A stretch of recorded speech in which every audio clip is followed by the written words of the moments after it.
The Marches mosses are Fens, Wixell and Bettisfield mosses and Wen Moss National Nature Reserves in North Wales and Shropshire. Collectively, the mosses form the third largest lowland raised peat bogs in the UK. Lowland raised peat bogs, or mire, are one of the rarest habitats on Earth, and over 94% have been destroyed over the last several centuries through peat cutting, agriculture and drainage. Formed at least 10,000 years ago, peat bogs are a major store of carbon, helping to mitigate the effects of climate change while providing homes for a wide range of wildlife, many not seen outside this habitat. Shropshire Wildlife Trust, Natural England and Natural Resource Wales are working to restore over 2,500 acres of the Marches mosses and surrounding peat edge known as lag, with the goal of making them healthy, functioning ecosystems once again.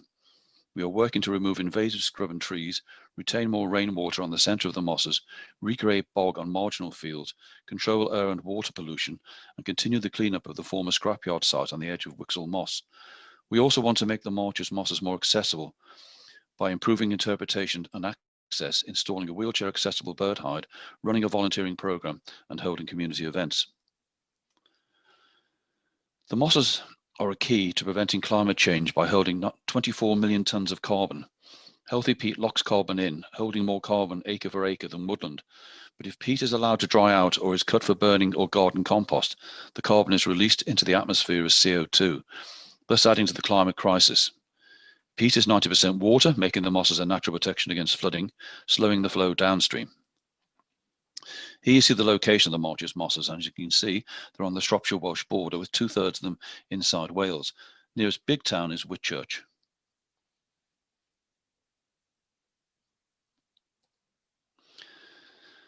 The Marches mosses are a part of the meres and mosses formed by glaciers retreating after the last ice age.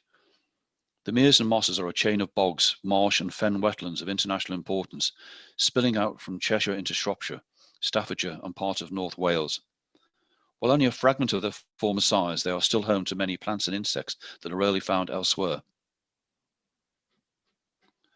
This shows the formation of a bog. Now, this is an actual picture of a bog, of a glacier in Spitzberg, and you can see a dead ice which is detached from the glacier, and you can see the glacial front which is separate from that dead ice, the bit that's detached. Now, if you look at this, you can see the block of dead ice melts to form a kettle hole, which eventually fills with water to form a mere, and that then goes on to do this. And this is the process of bog formation. All bogs take hundreds or thousands of years to develop. A bog is formed when a lake slowly fills with plant debris. Sphagnum moss, as well as other plants, grow out from the lake's edge. The vegetation eventually covers the lake's entire surface. Plants decay slowly in bogs, and the soils are oxygen and nutrient poor and are much more acidic than other soils. Eventually, watery bogs become choked with living and decaying plants. These slowly decaying plants become the main components of the bog's soggy soil, called histosol, which will eventually form peat. People have harvested peat for thousands of years. It's a source of energy for heating, insulation, and electricity throughout northern Europe. Thousands of bogs throughout Ireland, Scotland, Scandinavia, and Russia have been drained for peat extraction. Thick blocks of peat are cut and allowed to dry. The blocks are then burned. In some places, such as Ireland, peat is an industrial fuel for electricity and heating. In places like Scotland or Scandinavia, individuals or communities harvest peat for use as a cooking fuel. It is also used in agriculture and gardening, called peat moss. It increases soil's ability to retain water. It is this commercial use which has done much to destroy our peatlands.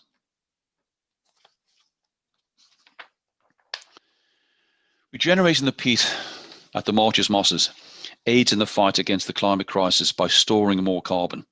Peat stores more carbon per acre than trees do. A figure I've heard is a factor of 30. So an area of peat can store 30 times more than the same area of trees. Restoring the peat creates additional depth of peat, which in turn stores even more carbon. Conversely, allowing peatlands to dry out and destroying them releases that stored carbon into the atmosphere. There is no documentary evidence for the cutting of peat on the mosses prior to 1572. This is a 19th century photograph. Most of the peat would have been withdrawn by horse and cart in those days until mechanization came along, and we'll talk about that a bit later. This actually isn't a picture of the Marches mosses. This would be taken somewhere on the Midland bogs in Ireland. So these are probably my ancestors. But it's unclear whether the lack of peat cutting indicates that it was not general practice, or if there was just no need to burn peat when there was plenty of wood available. Subsequently, a right of turbary to cut peat for burning was granted to individuals by the lord of the manor who owned the land. And those who were found to be cutting peat but were unlicensed were fined, but the fines were quite modest, suggesting that it was a way of generating income for the lord of the manor rather than an attempt to stop the activity. From 1630, it's clear that higher fines were levied on those who sold the peat to people living outside of the manor, while by 1702, peat cutting was more closely regulated, and the levels of fine for unlicensed cutting or for cutting turfs in the neighbour's turf pit were punitive. Bog bodies. There has been human activity on the mosses for millennia, as evidenced by archaeological finds. These include 3 bog bodies, the first of which was found by peat cutters in 1867. The body, which was accompanied by a 3-legged stool, was that of a young man wearing a leather apron and was dated to the Iron Age or Romano-British period. The body of a woman from the same period was found in 1877, and that of a much older early Bronze Age man was uncovered in 1889. The acidic water and the lack of oxygen resulted in their hair and skin being preserved, while their bones had dissolved. Basically, in effect, they were pickled. All 3 were reburied in local churchyard, the first 2 at Whitchurch and the third at Wixall, where the remains would have quickly decomposed. Obviously, as soon as they were exposed to earth, they started the process of decomposition. In 1927, a middle Bronze Age looped palstave, a type of bronze axe, was discovered among remains of a band of pine trees which had crossed the moss during this period. This can now be seen at the Shrewsbury Museum and Art Gallery. Now, this picture shows a section of the mosses taken in 1969. You can see the drying peat stacks. These were called Wixall Bibles.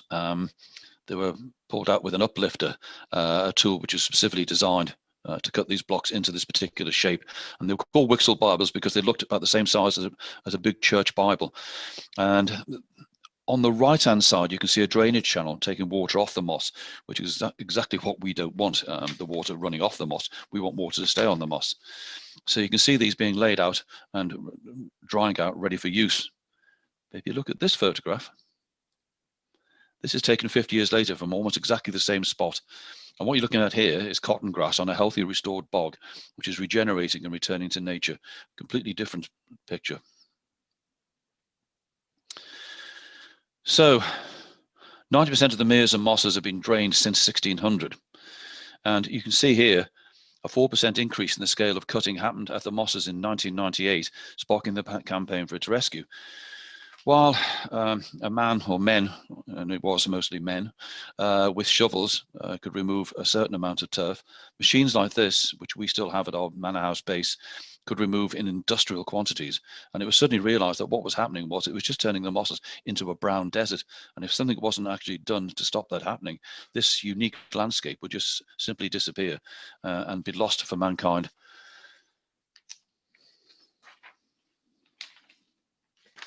So why do people make a fuss about it? Why were they particularly bothered about this? Well, 94% of UK lowland raised bogs have been destroyed, as I mentioned before, and they've been destroyed by drainage, by agriculture, by being planted on for forestry, so people grow trees on them. They've been used for fuel, and they've been used as compost. People use them, peat compost in their gardens, although we are asking people not to do this if they can avoid using peat as a compost. 6% are still in existence but have been left in a very poor condition. This is due to the drainage, which has left them drying out, diffuse pollution, and a lack of awareness. People are simply not aware of how important bogs are. So their status is endangered in the red list of European habitats.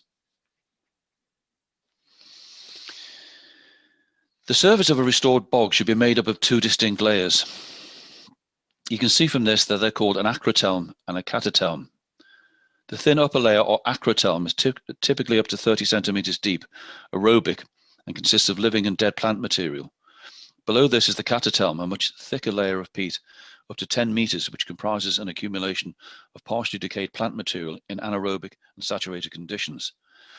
The surface acrotelm layer of degraded raised bogs affected by past drainage or burning may be replaced with a single layer of damaged catatelm, known as haplotelm. Now, this diagram shows the process. At the top, we have what may be regarded as a healthy bog, and it gradually goes down, as you can see on this scale. Human interventions such as burning, drainage, extraction, etc., result in decreasing ecosystem functioning and can cause a state change from any one state to a lower state, depending on the severity of the intervention. In other words, it doesn't necessarily go from 1A to 1B to 1C to 2. It could go from 1A to 2, depending on what the severity of the intervention is. If someone starts burning, or there's mass extraction, a bog can be degraded very, very quickly. And this shows the process and the reduced eco function towards the end when you get down to number 4 as opposed to 1A. Healthy bogs need only low nutrient rainwater. They form a sponge which acts as a filter and as a means of slowing the flow of water out of the bog into the drains, streams and rivers. And with the increase in rainfall, that climate change is bringing their unique ecosystem, which can actually slow climate change. Now is the time to get serious about saving and restoring bogs, not just for the creatures and plants that depend upon them, but for future generations. I once heard somebody say that we were doing this originally to preserve nature, to preserve the bog and that which lives on the bog. Now we're also doing it for future generations, because not only is it a unique experience and a unique ecosystem, but it is also a major source of carbon sequestration. So that's why it's so important that we save the bog. That and the fact that you'd be with climate change and rivers rising, you'd be something like the people in this picture. And these are some of the bog dwellers. Sphagnum moss. Once decayed, it sinks and is replaced by another layer, and so on until sinking it compresses and slowly, oh so slowly, it forms the layers of peat. It has been used for decorative purposes on Wixel Christmas wreaths, a one-time cottage industry in the area surrounding the Marches mosses. It was quite usual for the families of peat cutters to actually gather sphagnum moss and other plants and make wreaths, which actually in their time were quite famous. They were sold as far away as Harrods, and it formed substantial income for people who were not the richest in the world. It also has medicinal uses as a wound for dressing. The first recording I could find of it was at the Battle of Clontarf in 1014 in Ireland. It has antiseptic properties, and it's interesting to note that a shortage of cotton dressings in the First World War meant that civilian work parties were sent out onto the mosses to collect sphagnum moss. This was to be dried and treated and sent to dressing stations on the front. A sundew, this carnivorous plant uses the sticky secretion on its leaves to attract, trap and devour insects, our very own Venus flytrap. It's interesting to note as well that some studies have shown that this carnivorous plant is now going vegetarian because some of the atmospheric pollution which is affecting sundews. So if you look closely there, you can actually see the flies trapped inside the leaves. A large heath butterfly. The large heath is restricted to wet boggy habitats in northern Britain, Ireland and a few isolated sites in Wales and central England. The adults always sit with their wings closed, and it can fly even in quite dull weather, provided the air temperature is higher than 14 degrees centigrade. The butterfly has declined seriously in England and Wales, but is still often seen on the Marches mosses. One of my favourites, the short-eared owl, sometimes mistaken for a buzzard when it's just flying past. But these days, these day-flying owls can often be seen flying across the mosses with a distinctive flight pattern, which is often described as moth-like. It's interesting to see how they stare at you when they're sitting still. Now, you look at them, they will certainly look back at you. Just be grateful you're not their prey. And of course, the curlew, just one of the species living on the mosses. The curlew is a very large, tall wader, about the same size as, say, a female pheasant. Its haunting display called curlee is unmistakable and can be heard from February through to July on its breeding grounds. In fact, I was up on the mosses today, which is the 23rd of February, and I've heard my first one. No doubt they've been there earlier, but I heard my first one today. So the breeding grounds are wet grasslands, farmland, heath, and moorlands. From July onwards, coastal numbers start to build up, peaking in January. And here we have the four-spotted chaser, a medium-sized, fairly broad-bodied dragonfly. It's on the wing from May to September, sometimes even into October. It's commonly found on heathland and moorland, as well as around ponds, lakes, and woods. Four-spotted chasers are active dragonflies, spending a lot of time hawking over water for insect prey or to mark out their territories.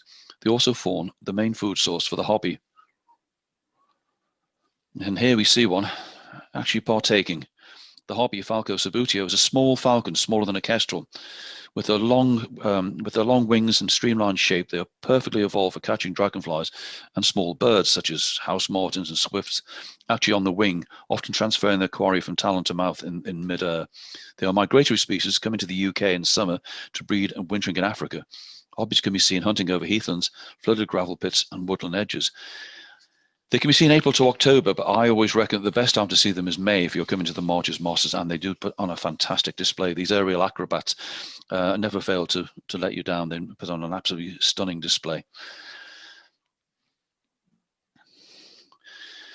So, a bit of a summary here. So what do bogs do? They mitigate climate change. Healthy peat, as I said, stores up to 30 times more carbon than the equivalent area of forest. And degraded peat will just release carbon. Flooding, peat acts like a sponge, soaking up excessive rainfall and releasing it slowly. Water quality, peat filters out pollutants. Clean water in our rivers and streams means lower water bills, so it's good for us. It's good for the ecosystem. So we're looking here at the 1991 to 2016 mire restoration. What we're doing here is making the marches mosses boggy and turning it into the environment that it should be. So in August 2016, the EU LIFE programme awarded Natural England a multi-million-pound grant over 5 years to support the Marches Mosses BogLIFE project, with the stated aim of restoring the Fens, Wixel, Bettesfield, Wem and Cadney mosses special area of conservation. The partnership includes Natural Resource Wales, Shropshire Wildlife Trust, and the project is also supported by the Heritage Lottery Fund. And the aim is simple: squelchy conditions with clean water for bog moss. In other words, turning a bog back into a bog. Now, the money from LIFE was the opportunity for a second fix and what you could call a step change. We designed a site improvement plan. We looked at IPENS, which is the improvement program for England's Nature 2000 sites. We blocked ditches, creating small bunds, which are sort of low banks, to prevent runoff, buying and restoring more peatland, removing selected areas of scrub trees and conifer plantations to reduce the effects of pollution on the bog. The project will test ways of managing its effect on bog vegetation, such as controlling dense areas of purple moorgrass, using different methods, engaging with local land managers and others to raise awareness of how pollution affects the bog and explore ways to reduce its impact, improve the bog water's quality, and clean up the former scrapyard. I'll talk about that in a little bit. So this is what we're doing: restoring the 660 hectares of bog and lag habitat over the 5 years, now extended to 6 actually, and how removing 105 hectares of woodland and conifers. Don't forget, this woodland is woodland that has grown up since the peat cutting stopped. So most of that woodland is not very much over 30 years. The conifers were planted mostly during the 1960s. They were going to be harvested anyway as a crop, and they would, believe me, doing no favors to the bog itself. They were soaking up water and preventing rainwater actually getting onto the bog. So this then improves the bog's hydrology, and it improves it over an area of 550 hectares, dealing with the contaminated land and the effects of air pollution, and acquiring and restoring 67 hectares of bog, supporting more volunteers in a trainee program, and lots of public engagement and a new visitor facility. Unfortunately, the new visitor facility didn't come about simply because we did a survey which said that it wasn't somewhere where there were going to be a great number of visitors coming, and the particular sort of visitors that we would have there would be more likely to be either local people or people with a specialist interest in some of the animals and plants that live on the bog. So that was dropped in favor of other means of attracting people to the actual marches mosses. And you can see here there are the additional future management map, which shows some of the things that we wish to do in future, which is things that we have actually now done, like a new canal mooring for the Bettesfield Moss Trail, retaining water by bunding near the margins, secondary woodland pasture removed, water retained using bunds to restore the bog, and retain water by bunding, creating gaps in woodland fringe for curlew, and installing boardwalks. This is the aspirations that we have, most of which have now been done. So we were raising water levels, adding, adjusting dams, repacking peats into mini bunds. And you can see here somebody doing that. The bunds themselves are basically peat banks, which are dug from out of the bottom of the of an area, of a cell area, and then turned into small banks to hold water in, so that you have what we call a cell bunded area. The water stays inside that area. It will escape, but it escapes very slowly. So not as only is it slowing the flow, it's helping to make the bog more boggy. So restoring the bog on deep peat plantation wooded areas, and you can see here some of these plantation areas, how they were used in the past in the 1960s to plant a crop of conifer trees. And you can see there in that picture that they were actually removing the trees. They were a crop. They were removed commercially and sold on as they were originally intended to.